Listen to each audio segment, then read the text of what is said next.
Hey guys, and welcome to a mixed match of video topics including the Golden Partyhat event and the impact of it, cheaper summoning training than ever using blue charms, and me making some bank and buying an item beyond max cash.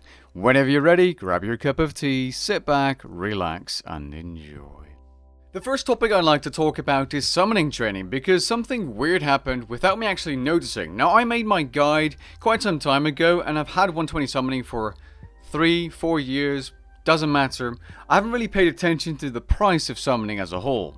Now, I just checked the wiki and it's quite weird to see that blue charms, the charms that give you the most amount of experience per pouch or charm, are almost the cheapest overall. As you might remember, the general consensus was gold charms are profitable but slow, green charms are bad experience and are expensive, crimson charms are best bang for your buck, so decent XP and not that expensive, and blue charms were for the rich, very fast XP, but expensive. If we take the values of every single pouch there is for gold and blue charms, gold pouches on average will lose you 105.5 GP per XP, assuming GE prices. Blue charms, on the other hand, will make you a profit of almost 2 GP per XP on average. Now, I'm fully aware that those numbers don't mean anything because you're going to be picking specific pouches for certain level ranges or your own leveling methods anyway. So, Geyser Titans, the best XP per pouch of blue charms, only cost, according to GE prices, 2.3 GP per XP. Back when I went for 120 summoning, which was in 2018, these pouches were 17 to 21 GP per XP. That means Geyser Titans are quite literally 10 times as cheap than they used to be. That is insane. And it isn't like this is the only pouch. Many blue charm pouches will only set you back anywhere from 2 to 4 GP per XP. That is just bizarre. If I look at my 2018 summoning guide and I look at my Excel sheet I made for that guide, because wiki calculators weren't really that big back then, the GP per XP for a Partyhat is 14.1. They are now 3.4, which means that's like 4 times as cheap. It's pretty crazy to see that blue charms are so cheap nowadays, and the stuff at the lower mid levels is much more expensive, but thankfully you also need to gain less experience to level up,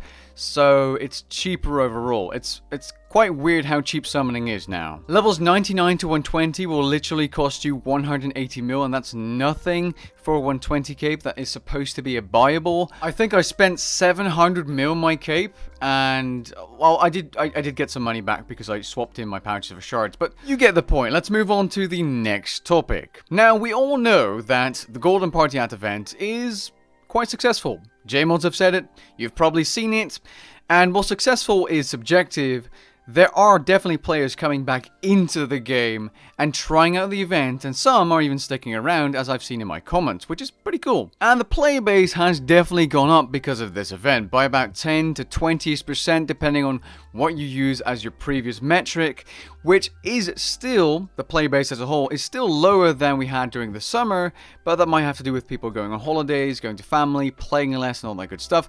But compared to previously, before the event, the player count has definitely gone up. Now, these increased player numbers aren't, of course, all returning players. There's definitely people farming on alts. I've seen it. I've seen people mass logging alts. It's not just all returning players, it's definitely people with main accounts, supplying alt accounts with bonds, and farming the hell out of these Golden Partyhats. Which I'm actually guilty of. Not the mass farming, but I did make a couple of my old alts members.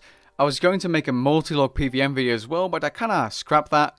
But yeah, I made a couple of extra Golden Partyhats. It was an AFK moneymaker. I hope you guys don't hate me for it. I did not go ahead and claim Secret Santa events every 2 hours on my alts. That's disgusting. In fact, I think I stopped claiming stuff about 3 days into the event. I just simply couldn't be bothered to go there every single day, or every 2 hours even, to claim some stuff. No. Anyways, let's move on. The image you can see on screen showcases the most popular 99s, the least popular 99s during the Golden Partyhat event until the 7th of December, which, when you're watching this video, is, I believe, 1 or 2 days ago. As you can see, to no surprise, the skills that are used to get Golden Partyhat shards quickly are the most popular. Now, I don't think it's a surprise that agility is so high up here, because everyone thought Silverhawks could, give you a chance of obtaining a shard, so everyone is using Silverhawks, everyone's sitting on those bikes at the empty throne room. I'm sure people got 99s AFKing for that shard that were close to 99 anyway. For those wondering, I'm pretty sure the JMod said on social media that Silverhawk feathers don't work for the shard. Players have said it does. I don't know anymore. I'll go with the JMods. And let's move on to another little graph. Now in this graph you can see that the agility milestones spike up, or at least the 99 spike up during Double Experience Weekend, which was from the 5th to the 15th of November.